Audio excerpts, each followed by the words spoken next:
live on Twitch. Dubs in the chat. Dubs in the chat. Man, it's getting crazy out here. That summertime heat make your mind go crazy. Man, people do crazy things, and that's what happened in free agency right now. Yeah. Rockets got Dorian Finney-Smith and Clint Capela to come back. Miles Turner done left the Pacers for the Bucks, and then they released Dame Lillard. Yeah. I don't know what to make of it right now. It's a lot of mediocre signings going on. It wasn't, and that was the thing about that Miles Turner and Damian Lillard thing. The Bucks needed to improve their roster to try to keep Giannis happy and at bay from requesting the trade, and there was just nobody to go out and get. Miles Turner was literally the best free agent on the board. To be honest, right? He's not going. I mean, I don't like if we're saying that's what Giannis is going to be like. Ooh, Miles Turner. Exactly. That's not going to. I don't think that's going to be the piece. In fact, I don't like the Bucks. What they did was like a person with no financial sense and bad credit type of thing. Because it's kind of like what they did was to. I heard somebody say this. They're mortgaging their mortgage to buy a sports car. Exactly. You know what I'm saying? So it's like financially. Not even a sports car, more like a. Kind of Gary Harris as well. You know, so it's like. It's like putting $1 in your gas tank when you're on E.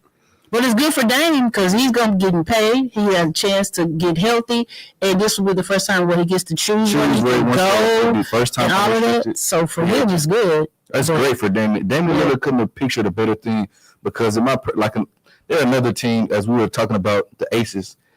They're not. They're a championship, even in the East, which is wide open this year. They have nobody. They're like the eighth best to just win the East. Right. So I don't think even with Dame they were going to win a championship. So Dame gets the chance to look at the environment. He's going to be out probably until May.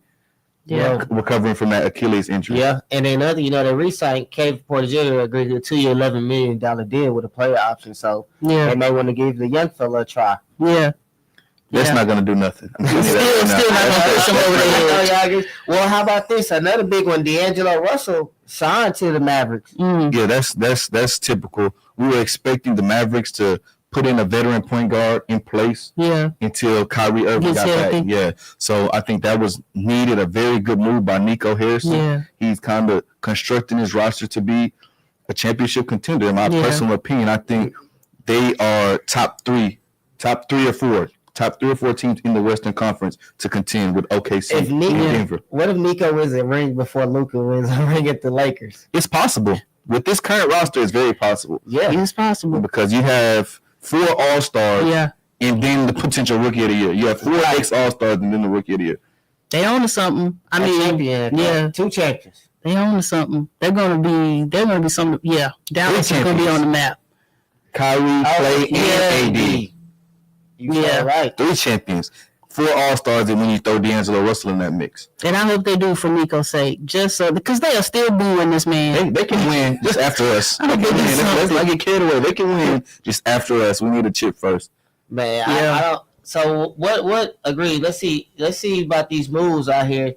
You got Tyus Jones going to the Magic. Desmond Bane. To the Magic. Now, you saw what Avery Johnson said earlier. He said after this move with Miles Turner, he sees Giannis coming to Houston. He said he can see him coming more and more now. Rockets jersey. Okay, but on the flip side, we talked about this with the KD thing. Yeah. And I want to gauge all opinions on this. Talk to me.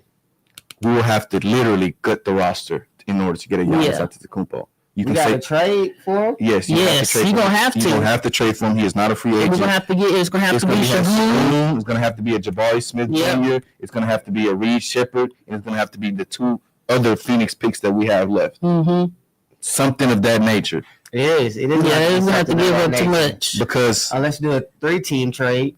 That can help. But that can help. But you still have to send those assets out in order to loop that 3rd team in. Yeah. If that 3rd team in, we can just have to spread so many out just in one team. You're still losing the assets. Yeah. The assets are going to be lost. Keep one of them for the 3 team. Maybe keep but not the one we need. Jabari Smith, Sengun, Reed Shepherd, and 2 picks are going to leave the Rockets. Cam Whitmore. All of that is going to leave the Rockets if you're going for a Giannis Antetokounmpo. Right. You lost Jalen Green You lost Dylan Brooks. Dylan. And you lost the 10th pick for an aging 1-year contract. Kevin Durant. What if Ray Van Fleet is involved in the trade instead of Reed Shepard?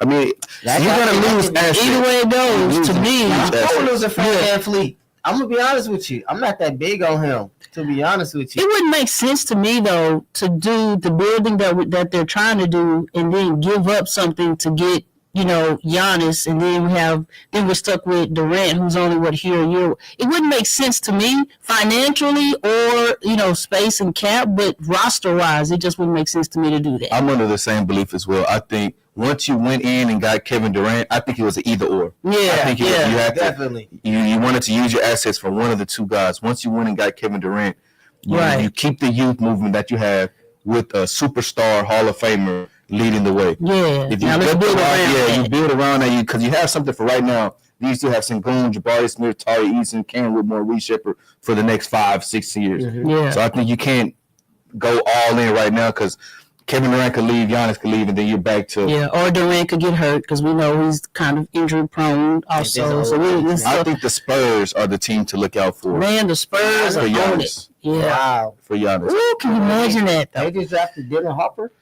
They'll lose a lot of assets. Yeah, They'll either lose Harper or Castle, Sohan, a couple of their future picks as well. But I think they have the assets to go out and make that move. If you're asking me as a basketball fan, I think the Spurs is the team to watch out for. But we still have him he's quiet right now. I don't know what that means, but he's not saying much right now. And I know he's on vacation and stuff. He tweeted out a little meme. Like he reposted. But then what does that mean? No, it was the meme was saying it was of himself. Yeah. And he was like, championship? Yeah, he was like, I don't really know what's going on right now. So he don't know either. He was like, move.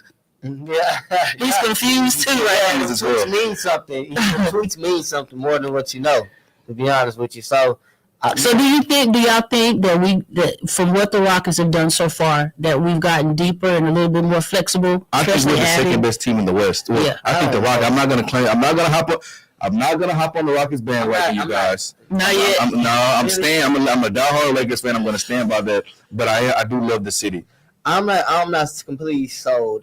Kevin Durant just said on the show with LeBron and Steve Nash, I draw a blank on mind the game. Mind the game. He's like, if it's coming down, kick it to your star. Don't kick it to Dorian Finney-Smith for the three. Mm-hmm. So I'm not. But Dorian Finney-Smith is a good, reliable guy. But once again, this ain't a piece who's like. This is a guy like, he could help win a championship. Even though, there are role players who was like, if we get him, he could propel us. And I don't see that with him. Dorian Finney-Smith. Oh, Dorian Finney-Smith is the needle mover. He could play. Kevin Durant is the needle mover. KD is the needle mover, but we got to have those other pieces around him. Like with Capela, I like Capela coming back because we do need somebody, just a tall, lengthy shot blocker that can move and agile. But as far as like just that moving needle, that is him. Yeah. I think it's clear cut, and it's not. It has nothing to do with. The Rockets have a prototype of what they use. Mm-hmm. They have long switchable wings, and they can deploy them in plethoras. Mm-hmm. Dorian Finney-Smith, unlike with my Lakers, Dorian Finney-Smith isn't going to be on the court in the fourth quarter. You're going to have a Van Vliet. You're going to have a Kevin Durant. You're going to have a Jabari Smith. Probably a Tari Eason. Yeah. And then you're going to have Sengun. Yeah. So as a backup piece, he's elite. Yeah. We definitely need Jabari Smith to be consistent. That's the He's going to have to be consistent.